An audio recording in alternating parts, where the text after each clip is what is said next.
Afternoon, Professor Ratish, and thanks again for kindly joining the event and agreeing to deliver the lecture.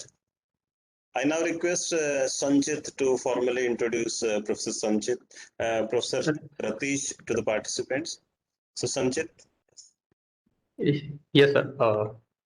To all the participants, Professor Ratish Kumar is professor and current head for the Department of Civil Engineering at National Institute of Technology, Warangal.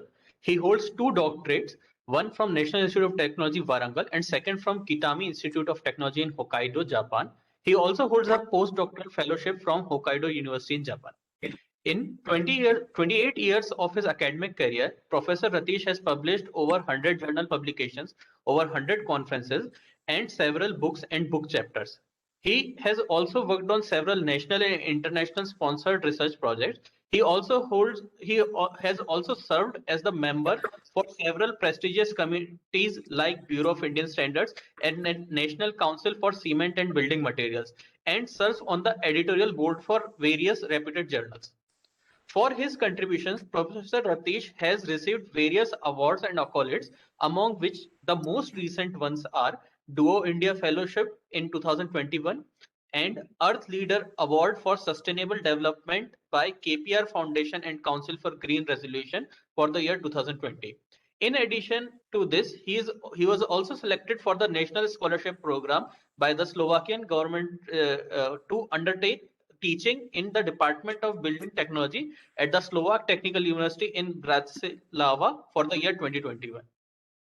With this short introduction, I will invite Professor Ratish to initiate his session. Yeah, thank you very much, Dr. Sanchit and Professor Sandeep for giving me this opportunity. And thanks for the nice introduction.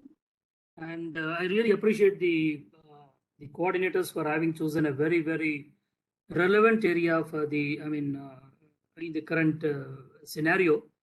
And let me remind you that, the most important, what is the importance of this particular day? The day which we are talking about is January 29th today. Sorry, July 29th today is actually Earth Overshoot Day. I don't know how many of you know about this, but today is Earth Overshoot Day. It's a matter of coincidence that we are talking the very, very important topic of sustainability on a very relevant day, that is Earth Overshoot Day today. I'll talk about the Earth Overshoot Day, etc. in the next lectures, in the next few slides. Now, I think the topic of today is my lecture is basically on, there might have been several speakers who have, done a lot of, work in the area as well as experiment in the area of sustainability, etc. But I will try to concentrate more on the indicators. What is this embodied energy? How do you basically calculate the carbon equivalent, etc. Let me just try to talk about that. So I'll be talking about the relevant sustainable indicators and the criteria to assess the building material. So there are several building materials which we normally talk about. So I will try to bring out the difference between how to basically come to some sort of a sustainable material performance index sort of a thing, so that we can try to have some sort of an indices for each of these materials, which basically is actually missing as far as the life cycle inventory, etc. is concerned. So my topic is I'll be focusing on sustainability. I'll be focusing on the indicators which are important to assess the various building materials as well as the criteria. Okay, so this will be the topic of my talk today. You can actually, if there are any questions to be asked, you can actually ask in between, or you can actually reserve the questions towards the last. I will give sufficient amount of time for you people to interact with me. Okay, so with this background, let me just go further. Now, today, as I told you, we call it as an Earth Overshoot Day. Basically, the Earth Overshoot Day is, it's a comparison between the biocapacity, the Earth biocapacity, or the world's biocapacity with respect to the ecological footprint. So if you want me to exactly talk about what is the formula for that, you can just take here.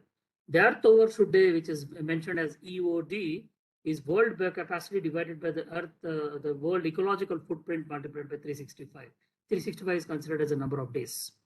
So what is the meaning of this? So the meaning of Earth Overshoot Day is basically that, if you start writing right from 1970s, and then if you try to go towards, I'm talking about 2021, today is basically the Earth overshoot day, which means the resources which Mother Earth is basically producing in this particular year, we have consumed by today. That means today, which is July 29th, we have consumed all the resources which Earth has produced for this particular year. That means whatever we are trying to consume, whatever we are going to consume from tomorrow, that is July 30th, is going to be the resources which, I mean, logically speaking, Earth is going to produce for the next year. That means we are trying to borrow the resources which are meant for the next year. I hope you are understanding the point here. So that is what is called as Earth overshoot day. And if you try to start compare from 1970s, and then if you see that, the dwindling point here is that, as we are moving from 1970s to 2020, 2019, etc. In case of in 2020, the Earth overshoot day, in fact, in case of 2019, the Earth overshoot day was around something like July 19, and then it is August 22, okay, in 2020. And now it has come to July 29 in 2021. Exactly, it is matching with today's date. Now, this particular small difference, which means what? By the end of July 19th or so, we have consumed all the resources in 2019. By the end of August 22nd, we have consumed the resources in 2020. But this difference, what you can notice here is, in 2020, we have consumed the resources slightly more. I mean, slightly up to August 2022, August 22nd, which means we are saving some resources up to 22, and that is because of the pandemic, of course. So there is a slight shift here, as you can notice. From here, there is a slight shift, and once again, there is a drop here. Now, this shift is basically because of the disaster, not because of design. One has to understand that particular point. Which means, because of the pandemic, there is obviously a lull in the infrastructure, and that's why probably we could save our resources up to August 22nd. But once again, we dropped down to July 29th, as you can notice, in 2021, which means once again by July 29th of this, that is today, all the resources are complete, and we are eating the resources which are actually used for the next year. Now, if you see the left side figure, okay, so if you see the left side figure, as you can notice, that this is not the situation as far as I'm talking about a global situation, which means obviously one Earth, if I'm trying to compare, today we are at 1.7 times of it. That means the requirement of a global requirement which we try to compare, one Earth is not sufficient. Basically, we require 1.7 Earth, 1.7 times of the resources which the Earth is producing as far as today's context is concerned. Now, this is the news as we can try to come across the global, scenario if you try to consider. Qatar, if you try to see here, I hope my screen is visible. I'm trying to slightly magnify. Yeah, you can notice here that Qatar, for example, February 9th is the date. That means by February 9th itself, they have consumed all the resources which are required for that particular year, which means they're obviously from February 10th to December 31st, the December 30th, whatever they are trying to, the December and whatever they are trying to consume is basically the resources which are produced for the next year. So such is the situation, as you can notice, for other countries also. You can see March in case of United Arab Emirates. Okay, like that you can see the situation. Everything is March, April, February, January, something like this. So on an average, when I try to consider, the Earth overshoot day has come to July 29, 2021. That is today, which means it is nothing but the world biocapacity. It's a ratio of world biocapacity divided by the world ecological footprint. If you try to compare, multiplied by 365, you get the corresponding Earth overshoot day. That's how we arrived at this particular day today. Now, if you just try to make a comparison, I said that 1.7 times of the planet is required, 1.7 times of Earth is required for actually one of the Earth in 1970s to now 2020, 2021, we require around 1.7 times of Earth. And the scenario is something like this. You can see, if you want to try to expend your resources like how Qataris are spending, you'll be requiring 9.3 times of Earth. Okay. And if you see how China is spending, for example, 2.2 times of Earth, and if you see how, US is spending its resources, you can say it requires 5 times of Earth. Now, Indian scenario, as far as our Indian scenario is concerned, it's not very bad because we are consuming only 1.67 times of Earth, but we have to also understand that we are very fast moving towards the infrastructure growth because next to China, India is considered to be the largest, utilization in terms of utilization of cement, etc. India is considered the second largest after China. So which means obviously we are also trying to go slowly towards more than 1 times of Earth in the near future, as long as we're really not taking great steps basically in this particular direction. Now, it's only a dream that probably if you try to continue the Earth hour should do a day like this, and there is every chance that, the Earth hour should day by the end of, 2030, might be we'll be completing it by only June 28th. It's only an extension. Probably it can be even less than that. Maybe by, if you really don't be very cautious about how you are expending your resources, there's every chance that we may complete in April, May, June also. But I'm telling on the brighter side, on the positive side, I'm trying to put it as January 28, 2030. But what is basically expected is if you try to really reduce your carbon emissions, etc., there is every chance that you can probably delay this up to September 16th, 2030. It's only a projection based on the details which are available here. Okay. So if this can be a dream, probably if you can try to reduce the carbon emissions by around 30%. So what is the take home from this particular slide? The take home from this particular slide is we are basically trying to expend the resources which are required for the next year, because today itself we have completed our resources. So it's very, very important that we try to keep a check on the carbon emissions, etc., and then try to probably delay as much as possible, more close towards the end of the year, so that the resources can be spent in a proper way. And the lesson which we also have to learn is that we are competing as far as infrastructure growth is concerned. It's very good. Positive aspect is that we are trying to compete with respect to the world, the other countries in the world. And definitely the infrastructure growth is there, and the government is also bringing up huge amount of, big projects actually into, I'll try to talk about that particular thing. But at the same time, the news is that, we have to keep a check on the resources and the carbon emissions basically. So this is what is the take home from this particular slide today. It happens to be coinciding with this particular day, which is the Earth Overshoot Day today. Okay. Now let me just try to go back and then try to go a little bit back. We are somewhere over there, but let me just try to take you a little bit back and then try to just estimate what was actually how the evolution of the structural concrete has basically taken place. As you can notice, probably way back in 1800s, we were just talking about simple structural concrete and then, normal type of concrete basically. And then when we came to 1850s, 1867s, because of the advent of the reinforcement or use of reinforcement, etc., and the requirement of improvement in the tensile capacity or improvement of flexural tensile capacity, etc., the reinforced concrete has really come into practice. And then slowly, with the requirements, basically, the necessity is the mother of invention, we say. So with the requirement, in 1920s, the concept of pre-stressed concrete is brought into picture. And then, slowly in 1945, 1950s, etc., the concept of recycled aggregate has come into picture, because people started realizing that we are trying to expend our resources. So it's really important that we have to keep a check on the aggregate part also. So recycled aggregate concrete has come into picture. And then several special concretes like high density, low density, lightweight concrete, all other special concretes like self-curing concrete, self-compacting concrete, ultra high performance concrete, etc., have really come into picture, where we started thinking about the methodology or making of concrete in different ways. Like, probably the requirement might be where you don't require any curing. Probably a requirement might be some sort of, self-curing. Probably a requirement can be something of automatic consolidating. So like that, the different special concretes have come through. And then more towards, 2000, something around 2000.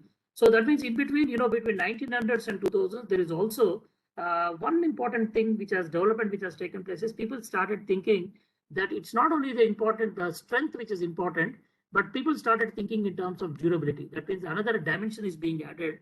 And then the concept has actually changed from durability through strength to a concept like strength to durability. That is what is basically the performance-based design which has come. And then slowly from 1950s, 1960s, 1970s, like that, the durability has really come into focus. And then people started thinking in terms of durability. And then more towards 2000 and just closely after 2000, it's not only the strength and durability which is important, but people started thinking in terms of the third dimension, which we call it as sustainability. And then it has now become something like, a beautiful relation between, it's not only strength which is important, it is not only durability which is important, but it is also sustainability which is important. Sustainability concepts have come into picture. And then people started thinking in terms of greenhouse gases, carbon emissions, embodied energy, etc. So that sort of a thinking has come. And now it's something like, a juxtaposition and what I call, I should say, as a confluence and juxtaposition between durability, sustainability, and strength has come. So all the three became important, and all these three together formed a beautiful love triangle, I will say. I'll call it as a beautiful love triangle. Okay, it's a love triangle. Now, what we have to important really, of course, I'm not really saying that it's an equilateral triangle, but all the three are important. That is strength, durability, as well as sustainability. So that is what is the order of the day. And that's why I'm trying to tell that there is definitely a paradigm shift from a strength to durability to sustainability in the present context. So that's what we are, in fact, focusing on in the present lectures, which you are actually undergoing in this particular FDP, in fact. Okay. Now, what are the several challenges which are there? For example, one of the key challenges which we have to think about, there are, in fact, several challenges which the concrete industry is facing this day. One of the challenges, as you can notice here, that the population is continuing to increase. And we have to understand that in 2020, whereas the population is around 7.8 billion, we are moving towards, competing with China. Of course, more probably in 2030, we could have defeated, but the Chinese people have, they said that you can have more than 2 children. Probably we don't defeat China in terms of population, if not in terms of others. However, we say that the Indian population is approximately 17.74%, and we don't call it in terms of, population. We call it as a human resource. We always look at the brighter side of it. Of course, it is human resource. So to match the demand of this population of around 10 billion, okay, we have to definitely think about, okay, we have to also think about the matching infrastructure needs will obviously grow. So because the increase in population is there, the infrastructure growths are going to increase. And at the same time, there are several structures which are basically deteriorating because, they were already constructed during the early, the ultimate load design, etc. So there are several structures which are basically coming into a deteriorating stage. And it's also important to keep a check on how to basically think about this aging and deteriorating infrastructure. It's not that something is deteriorating and then you bring it down and then try to construct a new structure always. That's always definitely going to keep a very huge burden on the state exchequer with the increase in the economy, etc. That's not a correct proposition. So it's always important that we also think about, when you talk about sustainability, we have to also think about how to face this particular challenge in terms of repair and rehabilitation by using materials which are basically sustainable. So that's what is the second point which is important. So one is population. The second thing is matching, infrastructure. And to match this infrastructure, we have to think about ways and means of how to basically use materials which are sustainable and even try to go for repair and rehabilitation using sustainable materials. So that is what is the another challenge which is there before us. The third challenge is, adding to that, we have the natural resources, etc., are dwindling down. So we have really started thinking about, limestone is becoming actually reducing. You can see the aggregates are also becoming, extinct. I mean, granite-based aggregates, basalt-based aggregates. So we have to really think about alternatives to aggregates, alternatives to cement, alternates to, we have started thinking in terms of, can we use rubber tire particles? Can we use ceramic, tires? Ceramic particles. Can we use, other types of like manufacturing sand, etc. For example, can we use, marble powder, for example? So these are all some of the things which we are basically trying to think of because of the dwindling natural resources. So the third very, very important aspect is that the natural resources are becoming extinct. And it's very important that budding engineers or budding researchers or budding faculty like you, it's very, very important that you also think about what are the ways and means of replacing the conventional building materials. So that's what is the point here. The fourth important aspect is whatever you try to see, concrete has now become something like, you are trying to mix everything, binary, ternary, tertiary, quaternary, whatever it is, you are trying to mix everything. And then you are trying to make some material which is like concrete. And so, but very, very important thing is that we have to also curb whatever material you want to try to use. It's always important that we have to also think about the greenhouse gas emissions. We have to think about CO2 emissions. We have to think about embodied energy. This is one more challenge which is to be thought about. So just let me just go back. What I was trying to tell here is that these are some of the challenges which the concrete industry is facing. Due to increase in population, the infrastructure infrastructure needs are increasing, and also the repair and rehabilitation becomes a challenge. And then the natural resources are getting dwindling. So we have to think about alternate non-renewable resources, and natural resources are becoming rare.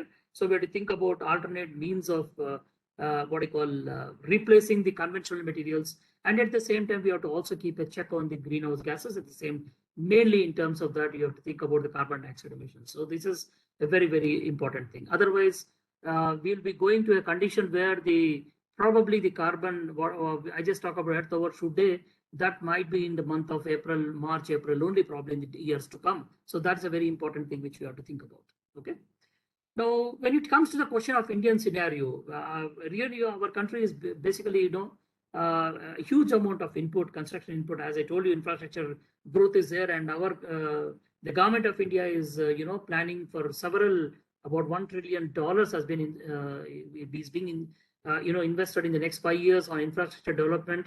And there are several schemes which have come, as you can notice, Amrit Hriday Jana, NUSP, SBM, etc., Pradhan Mantri Awas Yojana, etc., heritage cities, smart cities, several things are there, which are basically different schemes which the government of India is bringing about, where huge infrastructure development is on the anvil.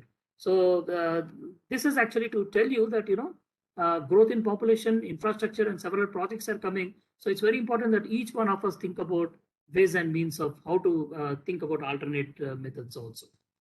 Now, if you see the energy demand, for example, if you try to look at the India's projected demand by 2047, you can actually see that I'm not talking about the other things about industry. Of course, 9,920 terawatt hours. Transport is 4,414 terawatt hours. The total energy demand of 18,125 terawatt hours, which is the total energy demand. Buildings alone occupy 2,287 terawatt hours. So this is actually one very, very important, which is of direct relevance to us, I mean to say. Now, at the same time, we have to also notice here one important thing, that the current use of, for example, cement is around 390 billion tons. And you can see from 2010, as you are just going, the minimum requirement as far as 2050, 2045, 2040, 2030, you can see 2021, etc. is concerned. By the end of 2050, the minimum requirement is around, you can see that's about 780 million tons, and the maximum requirement is around 1360 million tons. So this is very, very important. See, as compared to concrete, for example, there might be other materials which can be having a slightly higher embodied energy if you try to compare in terms of volume, but the requirement of the cement and the concrete is increasing. So we have to definitely think about how to curb the CO2 emissions, etc., by using tapping the different types of fuels and raw materials, and then different types of alternate materials, so that we can try to keep a check on the CO2 emissions. So, I'm just warning at this point in time that our requirement is basically growing. It's all a linear increase, as you can notice here. Population is an asymptotic increase. Growth of this is also asymptotic. In fact, as you can compare, if you try to go back to 1970s, for example, that's also going to be an asymptotic increase. But if I'm trying to compare from 2010 only up to 2015, only 4 decades, the increase has become, very, very, very high. And so we require something like 780 to 1360 million tons by the end of, by 2050. So that's the requirement of the cement to match the growth in infrastructure, growth, indirectly the growth in population, and to match the growth in infrastructure. Now, here comes the question of what is the, how much amount of the embodied energy is basically required to produce these materials. For example, when you talk about the buildings part, which I'm talking about indirectly, and when I'm talking about cement, for example, cement will not be the only building material, construction material. There are several other materials which are also going to contribute. As you can notice, for example, steel, it is something like the energy. What is the meaning of embodied? Embodied energy is basically the amount of energy required for bringing out a particular product to the market. So that's the amount of embodied energy, as you can notice, 140 gigajoules of embodied energy if you want to produce steel, for example. If you see concrete, you can see approximately it's about 220, 230 gigajoules of embodied energy. Similarly, this is the maximum used is this one, and as well as plastic and timber, for example. And masonry, if I want you to compare, then it's around 95 or 98 gigajoules. So this is the amount of embodied energy which is required to produce a particular product. The product is steel, the product can be concrete, the product can be masonry, the product can be plastic, for example. So this is what is the amount of energy required to bring out a particular product. And mind you, when I really talk about the, later on when I talk about the different goals I'm talking about, or the different boundary conditions I'll be talking about a cradle to cradle, or cradle to grave, or cradle to gate, etc. These are the several boundary conditions which we normally put in case of sustainability, from the sustainability point of view. But typically what I'm trying to focus is the life cycle assessment. When you try to go from right from the material manufacturing part up to basically go up to once again reuse and reconstruct. For example, the amount of carbon emissions, if you try to compare, the embodied carbon is approximately 35%. Remember, it's a very high amount, and the operational carbon is approximately 65%. So this is how the energy efficiency standards are focusing based on the amount of, approximately 24% of the total CO2 content in just with respect to the operational carbon which we're talking about. So this is what I mean to say is embodied energy. So can we really keep a check on this embodied energy is what is our also our intention. Okay. Now, if you see just the process of manufacturing of cement alone, cement requires, the argillaceous and calcareous materials, and then that goes into the rotary kiln. You burn it around 1300-1400 degrees centigrade. You require definitely certain amount of, fossil fuels, etc. You require certain energy to burn it. You require electricity to burn it, and then you produce a clinker. You now try to basically develop the using the ball mills. You try to powder it and then add some performance additives, and then thus you get the cement. The manufacturing process of cement.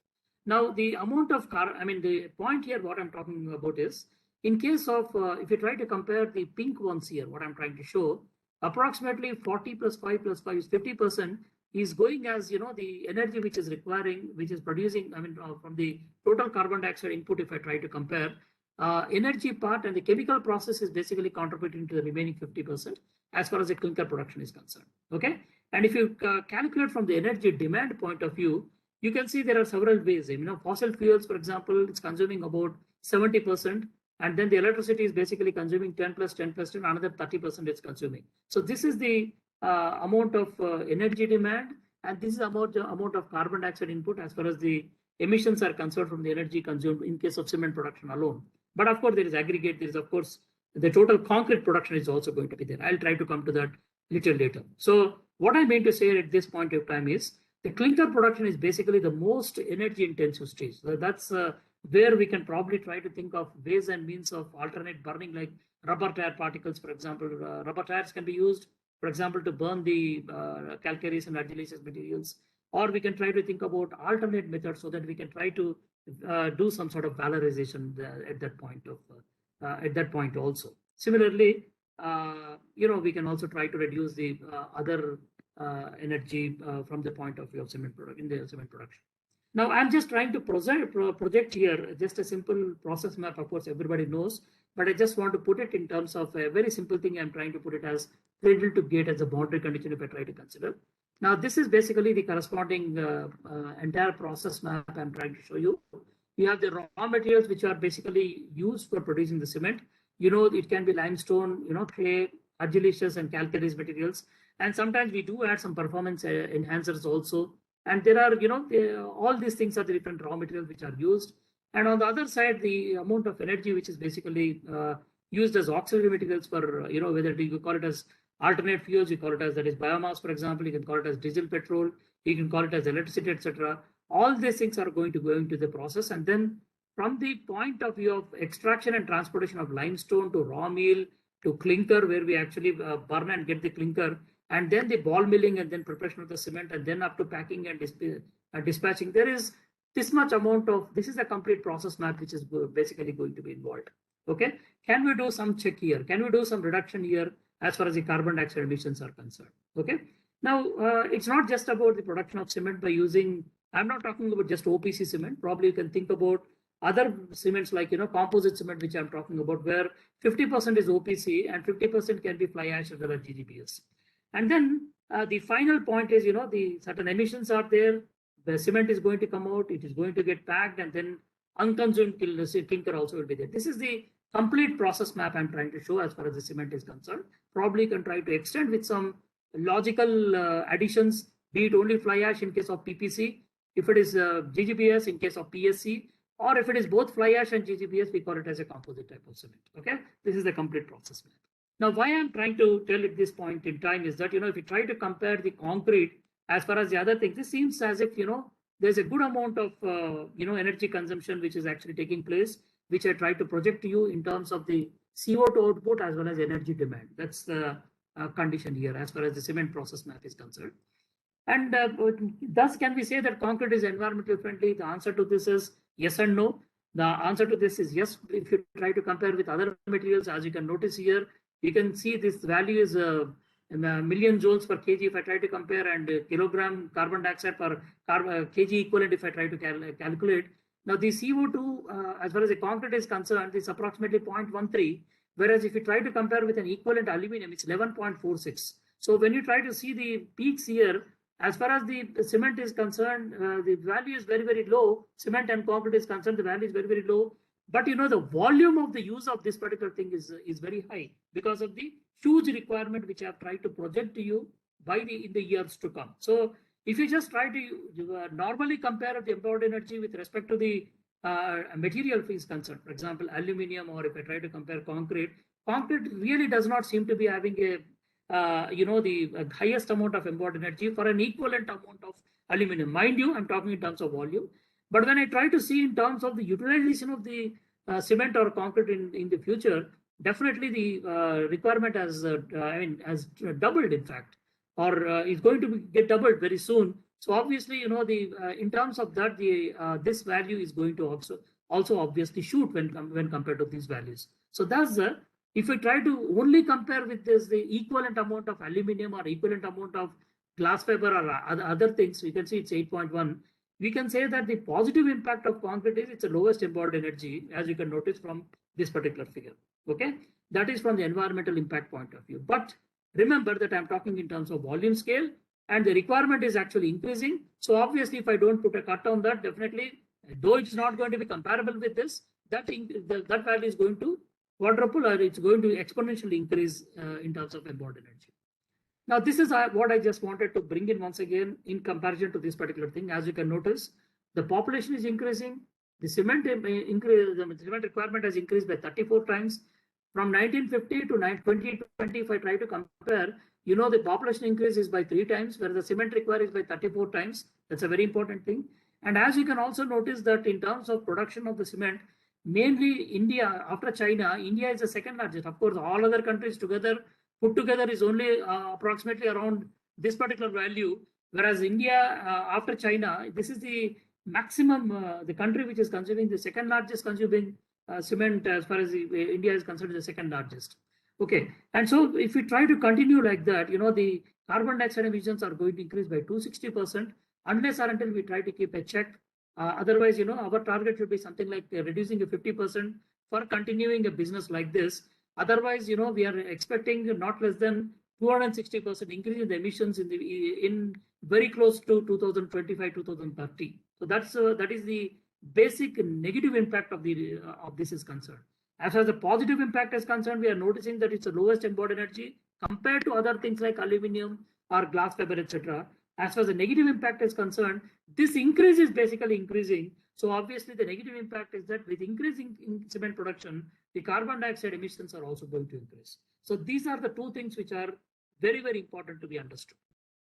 Then what is the alternative to this particular thing? When you try to think about this, obviously it's very clear. People have been talking for several years to several decades together that obviously the alternatives is that we can think of supplementary cementitious materials. And before that, we have to understand that if we try to compare the earth's crust, already the 8 elements which we basically use in case of cement are the 8 elements which are available in the planet. For example, you can talk about, you know, carbon, oxygen, potassium, calcium, sodium, magnesium. All these are the things which are basically available in the earth's crust. So we cannot really escape from that.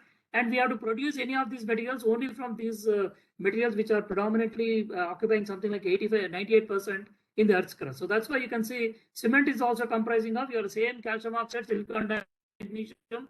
That's because, you know, earth's crust is basically comprising of 98% of these materials. So that's nothing but potassium, sodium, calcium, magnesium, oxygen, silica, etc. So these are the 8 elements which are available. So even if you try to, we don't have any other, alternative except to use these elements which are available in the earth's crust. Now the alternatives can be that directly instead of using cement, is it possible to replace with some supplementary cementitious materials? The research is not new. I am not trying to reinvent the wheel here.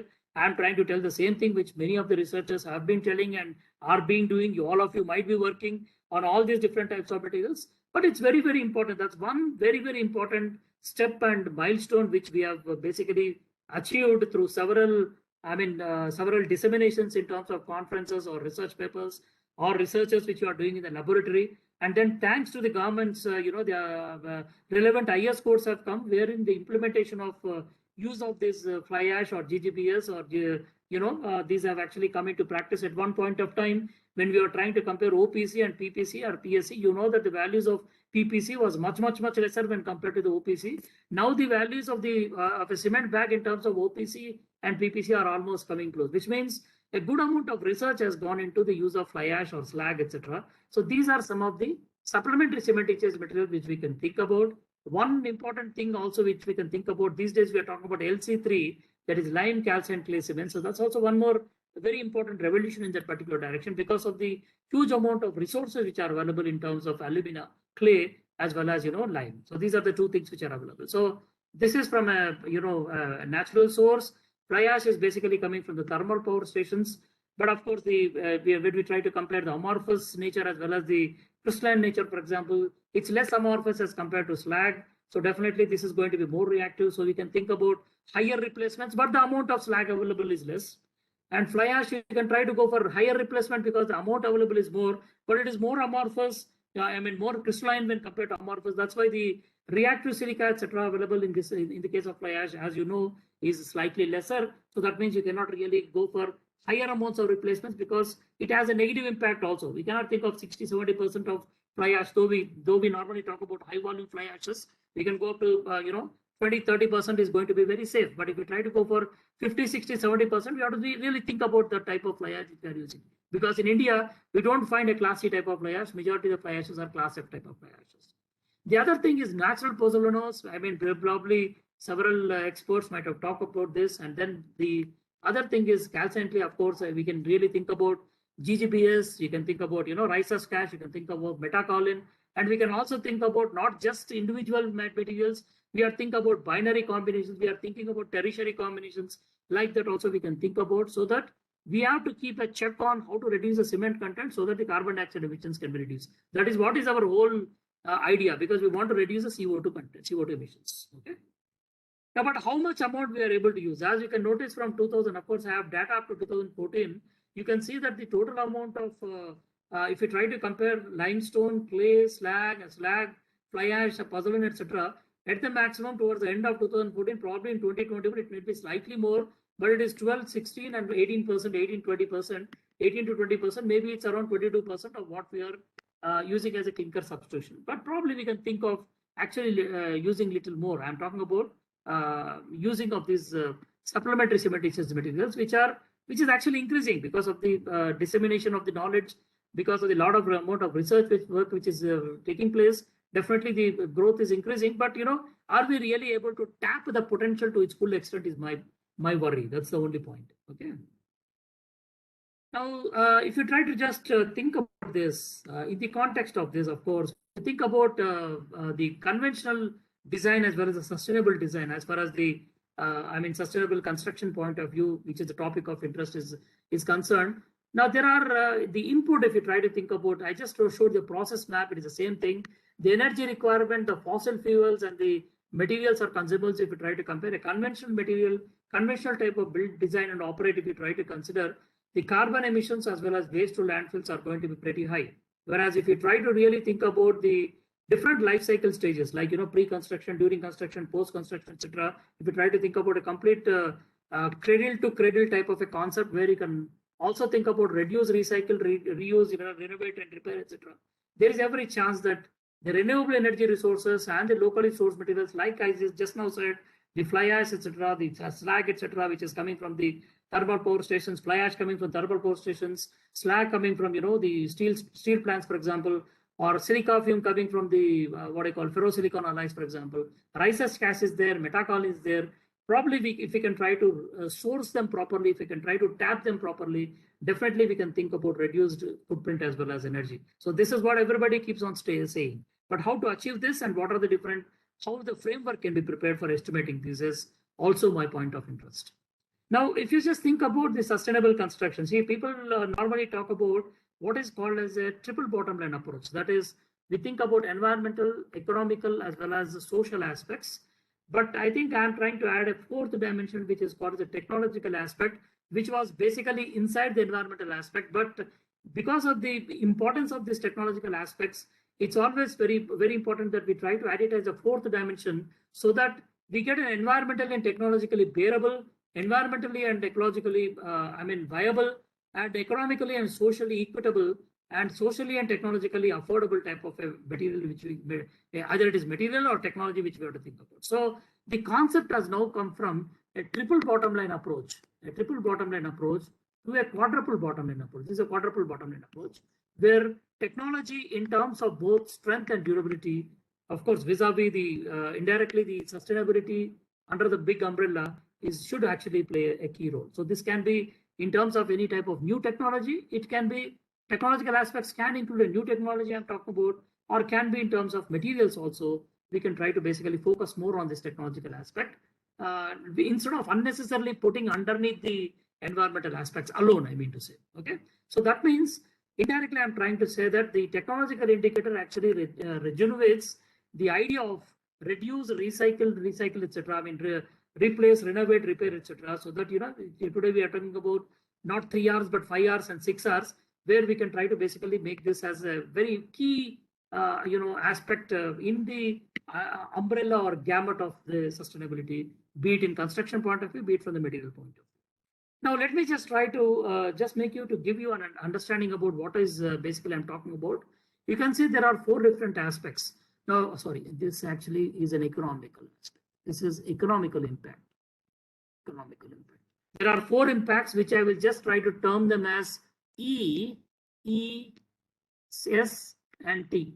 That means if you want me to put it, it is something like SEET, social, economical, environmental, and technological criteria, which are nothing but I said performance indicators and criteria. These are nothing but the indicators which I'm talking about today. So that is, I will use the term as social, economic, environment, and technology to talk about the indicators. So these are the 4 indicators which are important, which are having their own positive impacts as well as negative impacts, as I just now told you, with the increase in infrastructure, with the increase in population, increase in infrastructure, and so growth in the requirement of materials as well as type of construction. As you can notice, the environmental impact is there. Lowest embodied energy, just now we have seen positive as far as other materials are concerned. But the negative impact is that the requirement of this is basically increasing. That is a negative impact. So we need to keep a check on how to reduce the CO2 content. I told you that. In the economical impact, definitely with growth, increase in population, increase in infrastructure, it's also going to increase the livelihood. Livelihood is going to, for larger population. But the economical aspect, as far as the negative aspect is concerned, it also poor construction leads to high repair. This is a warning which we have to really take it. So from the social impact point of view, definitely concrete is basically affordable material, definitely, and it's it's a what do you call, it's a very, very versatile type of material which is cost effective, as we have already realized. I really cannot equivalent amount of other materials I cannot bring in terms of concrete. That's why it's an affordable investment. There's no doubt about that.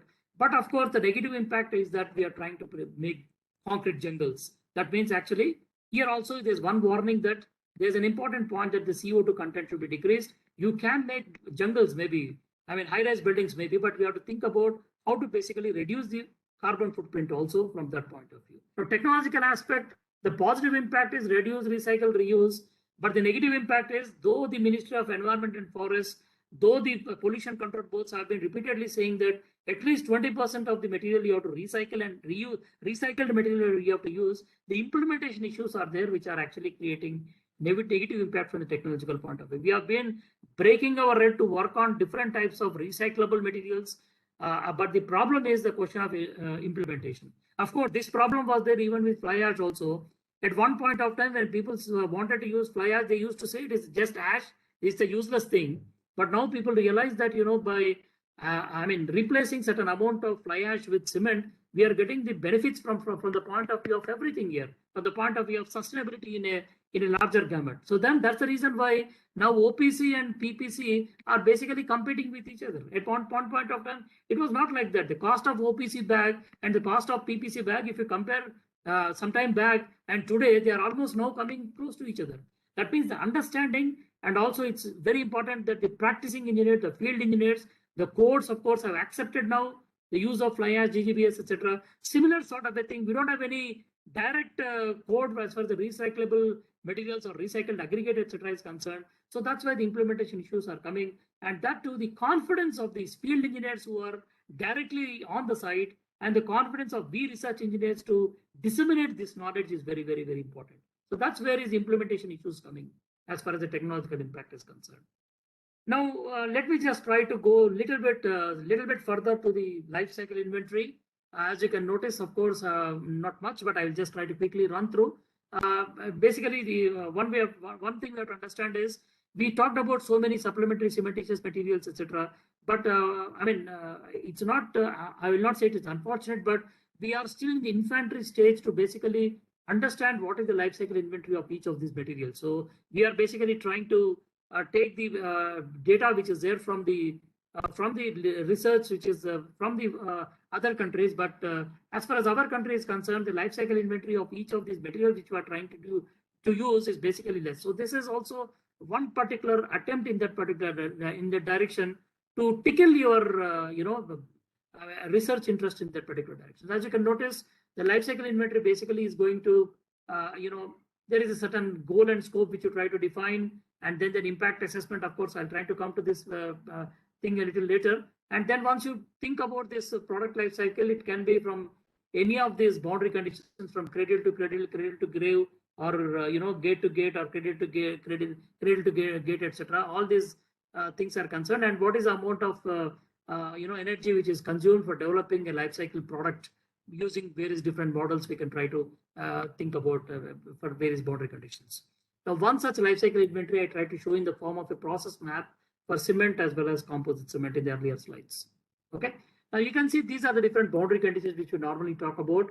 But out of that, if you talk about handing over the cement, it's cradle to gate or cradle to handing over. Or we can also think about recycling. If you talk about, we can actually go a little bit further from cradle to grave, considering all the three life cycles, that is during construction, before construction, and after construction. So if you try to consider the entire life cycle and take the boundary condition from cradle to grave, definitely we are implementing the technological aspect of the sustainability. That is what I'm trying to talk about. Okay. Now this is just same thing, the process map. If you try to, I think I'm trying to repeat this. I'll try to expand this by in fact including all the things like transportation, primary crushing, and then the process map is going to be like this: grinding the limestone and then stacking and reclaiming. Preheating is there inside the rotary kiln, cooling, and then clinker output, and then packaging, dispatching. In fact, we also have something like grinding is there, and at that grinding point, that we are also going to add some performance additives in the form of calcium carbonate, so that we need not directly burn in the rotary kiln over there at this point. So we can add it as a performance additive to the order of about 10% or so. We add fly ash, we add GGBS, etc. At this point, we add gypsum, for example. These are all performance additives and supplementary cementitious materials at this point before going for patching and then packing and then dispatching. So this is a complete process map as far as the cement is concerned. I try to just blow it up the same thing which I showed you earlier. Okay, let me now go to slowly to the how basically we can try to develop a framework to patch up all these tools. I'm trying to now introduce different terms here. One is called as an indicator, which I already just given a clue to you. That is nothing but the 4 indicators, which is social, environmental, economical, and technological. And then to judge each of these indicators, we have several criteria. So we basically try to now talk about what are the indicators. These are the 4. What are the criteria? There are several criteria. And then what are the existing tools, etc. as given as an input. We take the literature. We can try to perform the questionnaire survey. From the questionnaire survey, depending upon the response, we can try to use several tools like the content analysis, for example, the Delphi technique, for example. We can try to use several statistical tools. We can use AHP, fuzzy tools, or fuzzy AHP, etc. And then we can think of relative weights of these criteria and indicators. So the first step from this framework, if you try to think about, we have to really think about what are the relative weights of these indicators and criteria. I'll come to that particular thing, please. I'm just trying to show an overall gamut. And then there are several attributes which are going to judge this criteria. So based on this sustainable attributes, we can once again do the technique and then, calculate the global weights in terms of these attributes to judge these criteria and use these criteria to judge these indicators. And then using several materials, which we have really talked about several different types of supplementary cementitious materials, for example, can we really think of developing the material performance indices for all of them so that we can try to give some sort of a score like what I'm trying to show here. Can we really think about a tool using for each of these materials? And then can we really think about developing a sort of a sustainable building assessment or sustainable material performance index score so that we can say that, tomorrow we can say that the materials with which this particular building is being constructed, your score is something like 30 or 40 or 50, is similar to what the Griha rating or BREEAM rating or LEED rating is doing. We have developed our own methodology, which is called as a sustainable building assessment tool to judge it, to get something like sustainable building assessment score. I'll come to that particular point. So the materials have been judged by using several criteria, several methods, several approaches, and then a sustainable material alternative is being thought of. And then a tool is being developed, which I'll try to present later on. Okay, these are the 4 phases. Okay, now if you see how the process is going to work, I'll come to this particular point. The idea is that you want to establish a relation between criteria as well as indicators. Indicators are, as I told you, technology, economy, environmental, and social. Now, to get the relationship between the indicators which I'm trying to talk about, it's very important to identify what are the various indicators which can be governing these different criteria which are governing these indicators. So from the literature review and from the existing tools, okay, using a Delphi technique. The Delphi technique, basically, we have several teams, okay, and then we try to give the do the questionnaire survey. Whatever is the responses which we are getting on these different criteria or on these different attributes, we'll be giving it to team number 1, team number 2, team number 3, and then we try to collect a blind review response from each of these 3 different teams, and then we try to exchange between 1-3 and 1-2 and 2-3 and 2-1 like that, and then get a complete collective response to get the decision and the ranking on that. Now, if that particular attribute which I'm trying to talk about, or if that particular criteria which I'm talking about is having a relative importance index more than 0.7, we can probably accept that particular attribute. When I say attribute, see 3 important things which I want to tell here, please. I'm talking about what is called as attribute. I'm talking about criteria. I'm talking about indicator. So attributes are going to be the governing factors to judge the criteria, and criteria will form the the governing factors to judge the indicators. Indicators, as I told you, are SEET, which are social, economic, environment, and technology. There are several criteria under these SEET, and several attributes are there. So to define and to identify what are the criteria which are to be considered and what are the attributes which can be considered, we have to definitely take some survey, do some survey from the literature review. These are the different criteria which are there, and then also from sending this these criteria to different people, like it can be experts in the form of academicians or the contractors or faculty members or anything like that. You try to collect industrialists, for example. You try to collect and then narrow down those attributes and then try to decide those attributes. Similarly, you try to do a similar thing for the criteria and also the indicators, and then using the Cronbach's alpha, depending upon the value of alpha value which you are getting, using several methods like AHP or fuzzy technique or fuzzy AHP, which I have tried to adopt here, we can try to normalize and then weigh the sustainable indicators as well as the criteria to establish a relation between criteria as well as indicators. This is basically the interrelationship between criteria as well as indicators. Now, these are different steps, please. And there are several tools which are actually available. Is it really anything which we are trying to do which is different from the existing ones? The answer to that is partially yes and partially no, because there are tools which are available in the context of the literature is concerned. LEED from USA is there, BREEAM from UK is there, Griha and IGBC tools are there from as far as Indian context is concerned. These are the tools which are basically going to assess. But there are certain shortcomings in each of these tools because they are not really covering the overall gamut, because these are being basically worked out from the point of view of a triple bottom line approach. Not much stress is actually brought down to the 4th leg which I try to add in terms of technology. So that's why there's it's also important to add up, patch up these existing tools with respect to another tool which I'm going to talk about, which is the building assessment tool which we try to develop. Okay. Now, this is what I'm trying to talk about. These are the existing criteria and tools and policies, using them, comparing with them, looking at the various, because the global criteria we try to consider with respect to the local Indian context, definitely the site conditions, the climate variations, the geographical factors, etc., are going to be different. So we try to collect the details according to as far as the Indian context is concerned, and then try to send to a panel of experts. As I told you earlier, we try to perform a Delphi technique. We try to calculate the relative importance index based on the responses which I'm getting from each of these people who are experienced in their own areas. And then we try to do the brainstorming from the Delphi technique. And then we try to apply the fuzzy AHP, which I just presented earlier, to get an establishment relation between the criteria and attributes, criteria and indicators. Okay. So this is how the relative importance index is determined. Everybody knows this. I need not actually stress on this particular thing. And then the relative importance index has been plotted. Whatever is greater than 0.7 is being considered. Okay. And then you can see the Cronbach's alpha coefficient has been determined with respect to the values which are responses which I've obtained from all these different people who are having a good amount of experience, of course. And then based on that particular thing, the mean and standard deviation has been determined. The Cronbach's alpha coefficient has been evaluated. And the Cronbach's alpha coefficient, as you can see, more than 0.8 has been considered for each of these indicators, as I just now told you.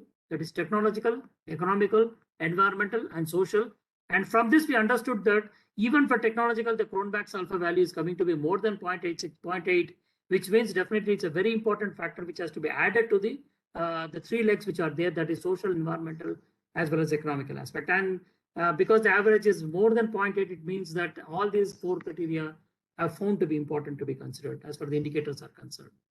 Now, when it comes to the question of criteria to judge these indicators, as you can notice, these are the four indicators which I told you, and these are the different criteria which I'm going to talk about. Of course, one of the important thing is material waste management is there. As you can notice, environmental conditions are there. As you can notice, several water efficiency is there. So these are the different criteria under each of these attributes, under each of the attributes which I'm going to talk about. So, okay, so we have collected the data, and then we have found out that in each of these things, each of these indicators are actually having a certain amount of weightage, as I'm trying to show there. So because of paucity of time, I'm just not trying to go deep into this. But you can notice that the relative indicators, as far as the social, environmental, economical, and technological are concerned, for each of these criteria which I'm trying to say, they are, for example, if I try to consider this particular thing, you can see that the waste management is having a good role. Okay, you can see 44.32% as far as the material management is concerned, as you can notice 39.53. So each of them are being marked like this from the the data which we have collected, and the relative weights are also shown here for each of these criteria. Okay, so if I try to just show the interrelated weights, as you can notice for each of these four indicators corresponding to each of these different criteria which I'm trying to mark over there, you can see they are having weightages like this. Okay, yeah. Now coming to the question of calculation, estimation of the energy and emission factors, I'll try to once again patch up this with respect to the continuation of this particular discussion, please. If you just try to notice the different total embodied energy which you try to calculate, the embodied energy is basically if you try to calculate with respect to each of the materials which are being used, okay, with respect to coarse aggregate, with respect to water, with respect to cement, with respect to fly ash, GGBS. For example, if the water, Portland cement, we don't have these two things, then you have, the everything is coarse aggregate, superplast scissor, okay, everything. If you try to consider, you can calculate the total embodied energy by using the different values of, this particular equation, okay. And then you can actually also calculate the amount of total embodied carbon by considering everything: water, cement, fine aggregate, or fly ash, GGBS, sand, coarse aggregate, superplast scissor. If I try to consider, I can put in this particular equation for any of these concretes. For example, if it is ordinary Portland cement, you don't have these two things. For example, if it is Portland Pozzolana cement, you don't have this one only. For example, if it is composite cement, you have both of them. For example, if you are PSC, you can actually try to remove this and only consider this. Like that, I can calculate the total embodied energy and then the total embodied carbon. Priority wise, in fact, the best way is to perform the CHNS analysis, where CHNS analysis, you mean to, everybody knows it is nothing but the carbon, nitrogen, sulfur analysis, if you can try to do. And you can calculate the total carbon, embodied carbon by using the bomb calorimetry. In the absence of this, you can try to go down and you can actually try to go for the life cycle assessment database, which is also, I mean, the many different types of what do you call the already the database which is available, or as far as the software which is available to calculate the life cycle assessment, it's already there. Okay, so this is how basically you try to calculate the embodied energy. Now I just try to make an try to make a comparison with by just designing the concrete, different types of concretes. As you can notice, this is the ordinary Portland cement OPC. This is Portland Pozzolana cement. This is Portland slag cement, and the composite cement. If I try to compare, this is M20 grade of concrete. This is M30 grade of concrete, and this is M40 grade of concrete. I try to calculate the properties. I try to calculate the requirements of all of them, and then I try to do the wet density, dry density. These are the corresponding compressive strengths, and then if I try to compare them with respect to the, just now I try to talk about the embodied energy as well as the carbon dioxide emission. If I try to do that, as far as the compressive strength is concerned, with respect to the 7-day, 28-day, and 90-day for M20 grade concrete, for M30 grade concrete, and M40 grade concrete, if I try to compare with respect to the strength point of view, all of them M20, M30, and M40, ordinary Portland cement, Portland Pozzolana cement, Portland slag cement, and composite cement, if I try to compare, probably in the initial days, the composite cement, the Portland slag cement, and Portland Pozzolana cement might not be giving a higher value. But at the end of 28 days, or at the end of 90 days, almost all of them are satisfying your requirements. For example, as far as the composite cement is concerned, probably it is taking a little longer time to satisfy the requisite amount of the strength. And that's because of pozzolanic action, obviously. And if I try to compare the energy, as far as energy as well as the carbon dioxide equivalent is concerned, if I try to see here, you can notice that this is the data which has been extracted from the, as I told you, the life cycle inventory is not available as far as our country is concerned. So if I try to take the literature and then try to take the present price from our context and the energy and the carbon dioxide equivalent, if I try to calculate, I have tried to made a comparison here. You can see the same ordinary Portland cement, the Portland Pozzolana cement, the Portland slag cement, and composite cement, where composite cement is having only 50% of OPC, and probably the Portland slag cement is having some amount of replacement of slag, the Portland Pozzolana cement having some amount of a replacement of fly ash, and the ordinary Portland cement, which is 100% Portland cement. If we try to compare, you can see there is definitely a decrease in the energy consumption, and there is definitely a decrease in the cost of the total cost. So, which is a comparison from the point of view of energy consumption and the carbon dioxide equivalent. You can see there is a beautiful drop in the carbon dioxide equivalent, which obviously reveals and tells loudly that the ordinary Portland cement need not be used. There is, from the strength point of view, because you are achieving a reasonably good amount of strength at a particular amount of time, obviously not very early strengths, of course, but you are able to actually get the requisite amount of strength. And at the same time, most importantly, the main focus of our study, that is the energy consumption, has basically decreased. The carbon dioxide emissions have decreased, which actually focuses and tells loudly the use of the supplementary cementitious materials and the alternate cements to the ordinary Portland cement is very, very urgent or is on the anvil. Okay. There are, as I told you, there are open LCS softwares are also available. You can try to just look into that. That's not a very important point of interest, of course, here. Yeah.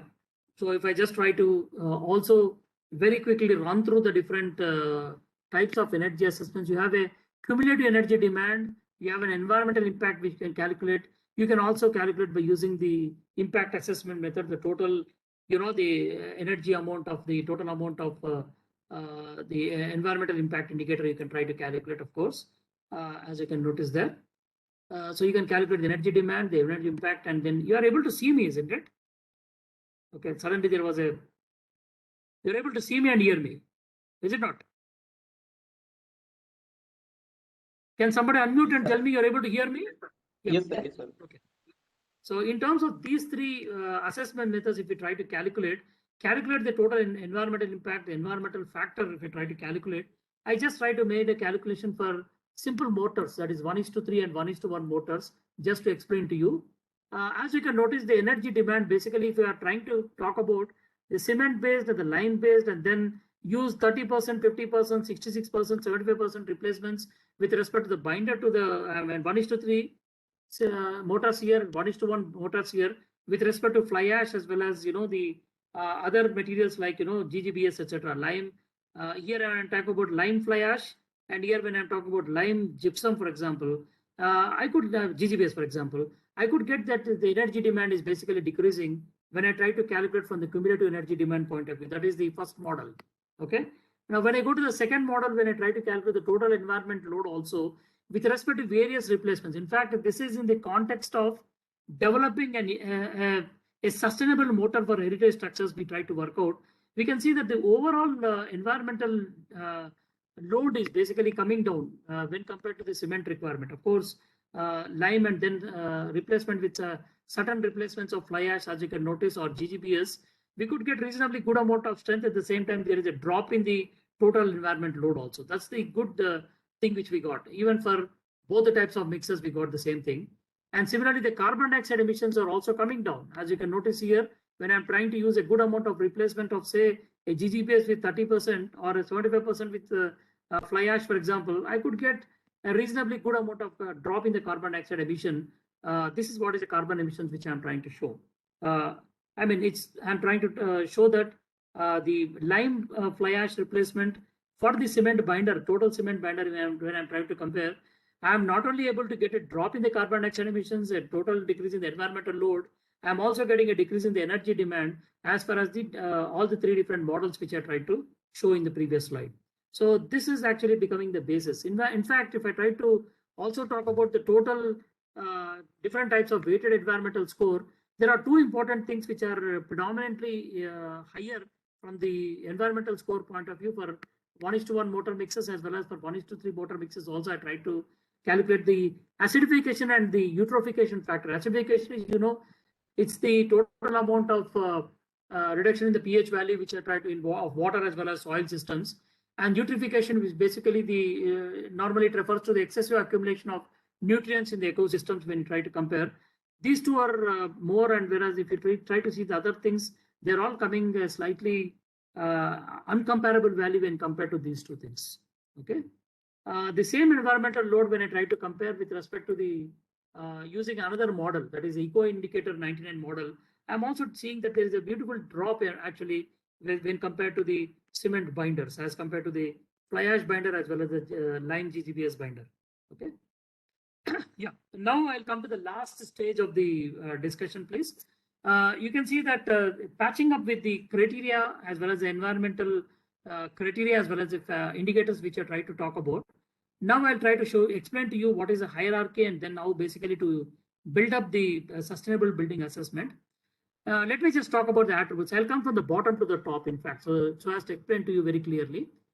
We have these several attributes. The attributes which I'm coming under water efficiency. In fact, water efficiency, if it is considered as one particular criteria, there are several attributes to judge this particular criteria. That's what I mean to say. And how did I get these attributes? Out of the several different types of attributes which I've collected from the literature, I did a questionnaire survey. I tried to pass it on to several people like academicians, the experts in the area of sustainability, the technological, people who work in the technological side, people who work on the site, people who are experts in the cement manufacturing, for example, industrialists, I mean to say, people like academicians I have tried to collect. And then I try to pass across to them all these criteria, which are, something like 20 to 30 criteria were there in attributes were there in each of these criteria. Out of all these attributes from these criteria, passing through the all these experts, we try to do a Delphi survey. We try to do the relative importance index. We try to adopt an architectural hierarchy process, and then we try to find out the relative index. Whatever is reasonably good, more than 0.7, more than 0.8, based on the values of the Cronbach's coefficient more than 0.8, only such attributes are considered in each of these criteria. So that's how we got this water monitoring, for example. reduction in the building water use, recycle and reuse, rainwater harvesting or rainwater management, and then reduction in the landscape water are the 5 attributes which are coming under water efficiency. Similarly, if I try to take social welfare, which is one of the criteria which I showed you earlier, similarly the material waste management which I tried to show you earlier. For example, under material waste management, I have low energy materials, which is sustainable materials, which I talked about, local available materials, which are fly ash, GGBS, which are locally available, for example. Recycle and reuse is one criteria.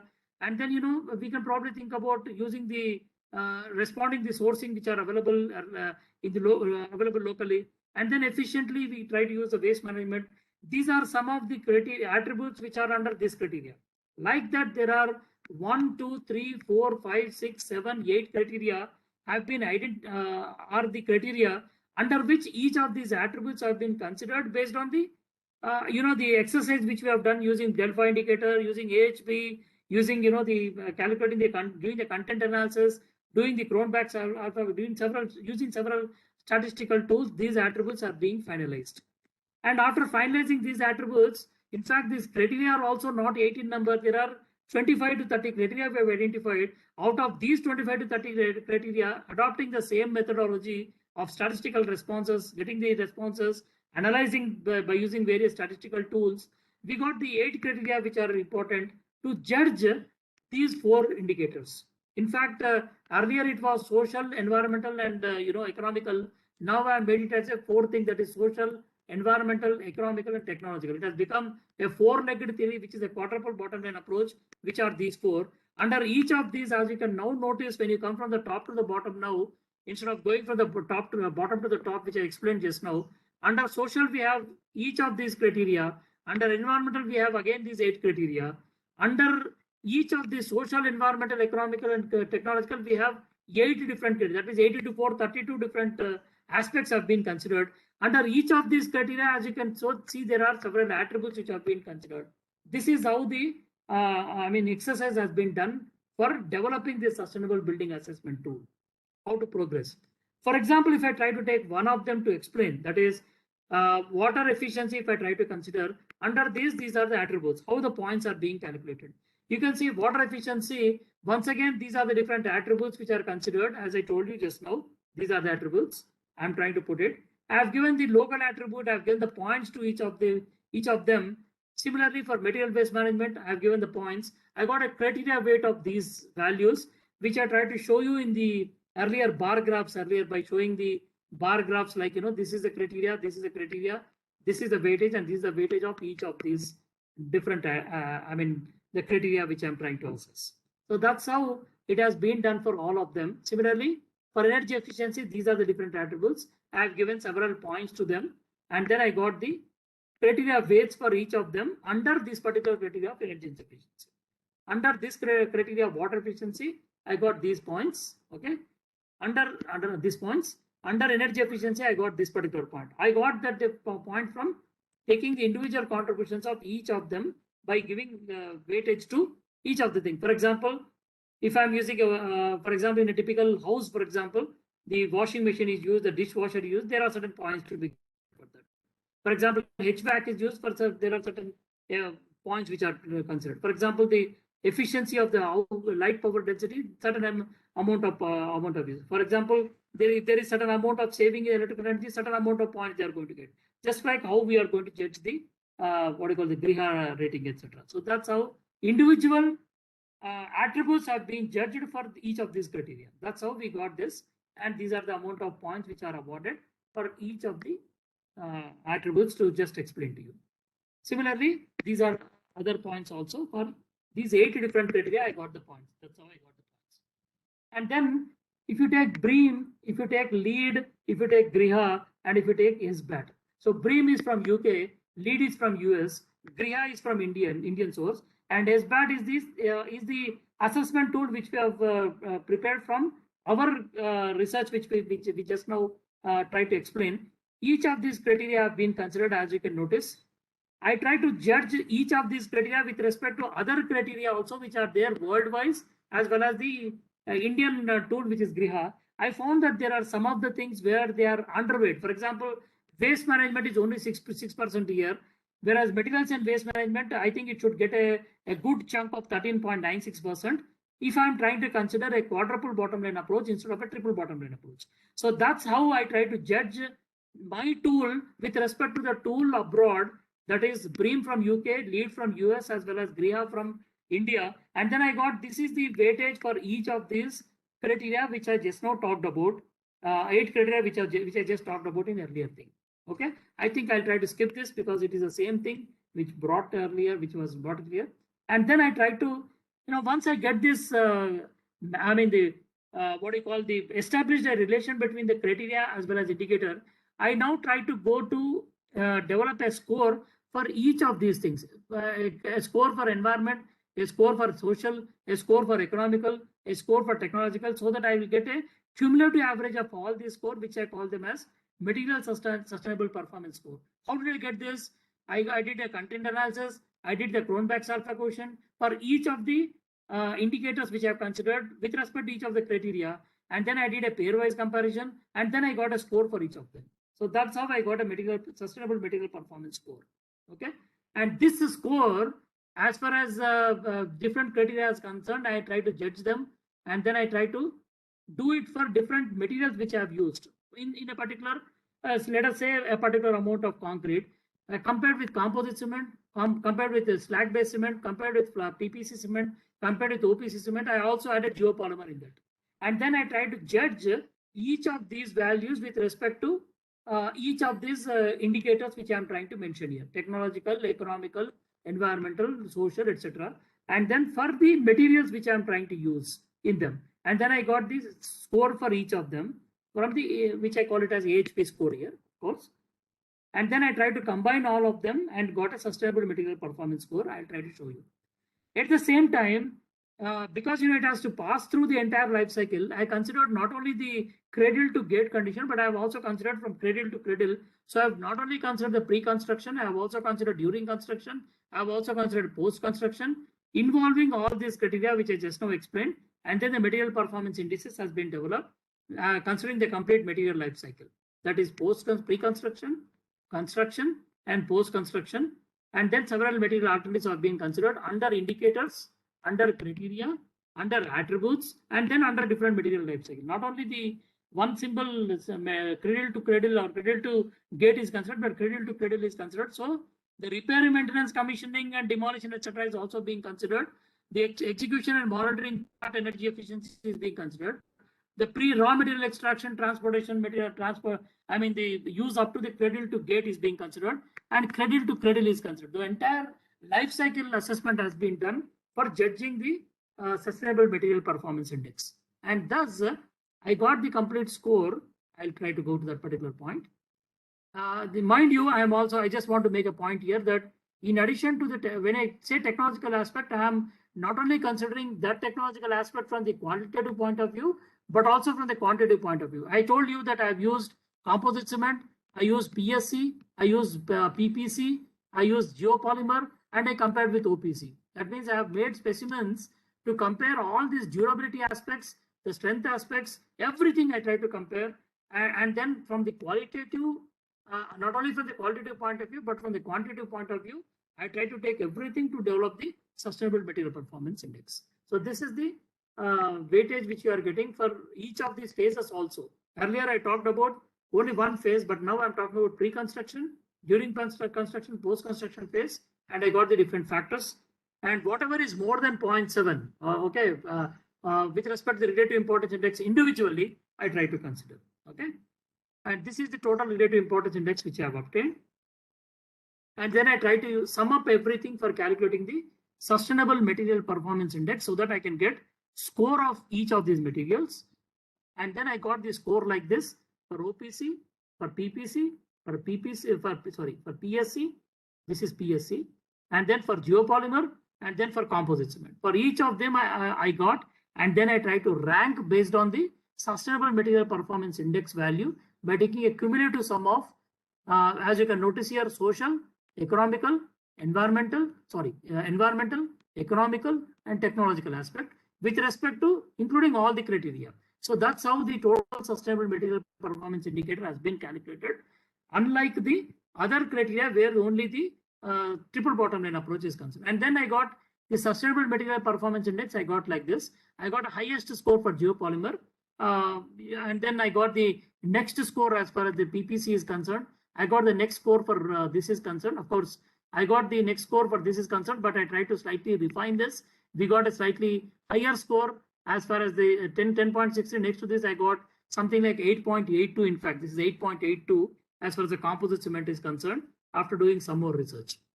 Now, and then with whatever I try to explain, I try to prepare some sort of a, to judge the indicators. I've taken all these indicators, and this is the basic simple Excel file which is prepared. And this particular input page is being prepared, and this will be passed on to the people. They try to tick it. Are you using a washing machine? Are you using, the solar power system? Like that for each of the technology. Are you using any, have you used recycled material for this? Have you, like that I can try to calculate for every criteria, for every attribute, and then with a simple yes or no answer, because I've already got the points earlier, which I explained, I can get the overall score for each of the indicators, for each of the, and then for each of the criteria, and I can get the total weight, total value for a particular building. That's how I got a sustainable building assessment tool. And then to reach out to the public, a QR code is also being done. So that reading this score immediately, you can it will pop up this particular thing. People are going to answer this particular thing. This will be, which will be very useful for any municipal corporation or R&B departments or any of the Panchayat Raj departments or any of the practicing the governmental organizations, where they can actually assess the score of a particular building directly by just answering this, getting the answers to these questions by scanning this particular code. So that is completely, once I get that, I'll calculate the score. And then just like we have a star rating for Griha and the BREEAM, etc. Similarly, we also try to prepare a rating like this. If the score which you are getting is between 30 to 44, we call it a single star. And if the score is more than 90, etc., we can call it as a 5-star rating of that particular building. And then accordingly take a step to increase the, in the future, try to think about the materials which can actually give a higher performance score. And this can not only be obtained, the points is totally 100, of course, greater than 90, giving it as 5-star. Similarly, 60 to 74 or something like that. That is what is the score we got from the value. It can be valid as 3-star, like that we can give the rating to that. So this can actually, HTML web page has been done, and then a complete QR code has been developed with these, with this particular QR code. If it is scanned, it will cover the gamut of all the criteria which has been included, all the indicators which are here, all the attributes which are over there. So judging the individual weightage of each of them, it will judge the criteria, it will judge the 4 different indicators and directly give the value, the obtained score in terms of the score which I just now tried to mention. So this is a simple handheld tool. We have also tried to trying to patent this particular thing, in fact, which we have prepared, obtain a particular score which will be important for policymakers or decision makers, like the municipal authorities, etc., local authorities, etc. They can simply get a score for existing building, okay, and then they can try to make amendments wherever it is possible. Like, for example, in case of water efficiency, they can make an amendment. In case of material use, of course, not directly for that particular thing, but they can suggest that in case you want to go for a new construction, you can do this one. In case of, so wherever the amendments can be made, that amendments can be made for building, and this can be extended for other features also. Now, finally, I try to conclude here, by just saying, showing also a way forward. So far, I think we started our discussion, in fact, with saying, starting from the what do you call the concept of overshoot, Earth overshoot day. We said that the ecological footprint and the global resources which are available is basically a judgment, is how we basically judge the Earth overshoot day. And then we started thinking from that point of view that the Earth overshoot day should be going close more towards your end of the year, rather than basically bringing the value to March, April, June, like that. So it's very, very important that you try to delay as far as possible. So to that extent, we try to think about several alternatives. One alternative is that supplementary cementitious materials are going to come in handy. We can think about non-traditional materials. we can think about not only just individual values, we can think about binary, tertiary, ternary type of combinations, where they can not only be developing requirement of strength, but also the durability as well as sustainability alternatives. So one simple, there is still a lot of research which we can do in this particular area. We can explore the concept of LC3. We can explore the concept of using basically, the more on the idea of, instead of going for halide cements, we can try to go for B-lite type of cements. We can think about sulfur based. We can think about magnesium based. All these things we can think about as far as the first way forward is concerned. We can think about ways and means of combination. We can think about, as I said, combinations. We can also think about ways and means of looking at alternatives to aggregates also, not only for cement, but we can think about an implementation point of view. It's very, very important. So I told you that the pollution control boards and Ministry of Environment and Forests, though they are trying to impress upon using a good amount of recycled aggregates in the concrete construction, but a strategic waste management plan is very, very important. Of course, in Delhi, you can see there are recycled aggregate plants coming up. In Hyderabad also, recycled aggregate plants are coming up. So which means definitely the government is also taking steps further from the implementation point of view. That's one thing. So you can really think about alternates for aggregates in the form of, people are talking about rubber tire particles. We are thinking about ceramic waste. We are thinking about glass waste, etc. So there is a lot of work which we can still think and do in that particular direction. Another thing is service life prediction is very, very important. We should be in a position to say that this particular structure, the end of the life is this much. We should be in a position to estimate the life of the structure. So that service life prediction is one area where various construction materials, of course, is one area where people can really work. Embodied energy and life cycle inventory, of course, as I told you, life cycle inventory is again in the infancy stage as far as our country is concerned. We are trying to work on different types of supplementary cementitious materials and alternatives to aggregates, different types of concretes, but the life cycle inventory is still at its infancy stage. The embodied energy calculation is still at its infancy stage. And the life cycle assessment, of course, though I tried to suggest 3 different methods, there is still a lot of research which we can use in this particular direction. Now, I try to suggest a robust sustainable building assessment tool. Of course, this is not the end of it. You can still try to go for more number of attributes, more number of reasonable attributes, more number of criteria, which can directly suit not only the ones which I've just now suggested. You can still think about more robust building assessment tool can be thought about using a good amount of life cycle inventory data which is available for the material. That's one thing. And also you can extend this particular concept to not only the residential spaces, but also to other infrastructure spaces like commercial as well as industry spaces also can try to extend. So this is what is the way forward as far as the sustainable building, use of sustainable building materials, as well as the sustainable building construction point of view is concerned. Thank you very much. Stay safe and stay home.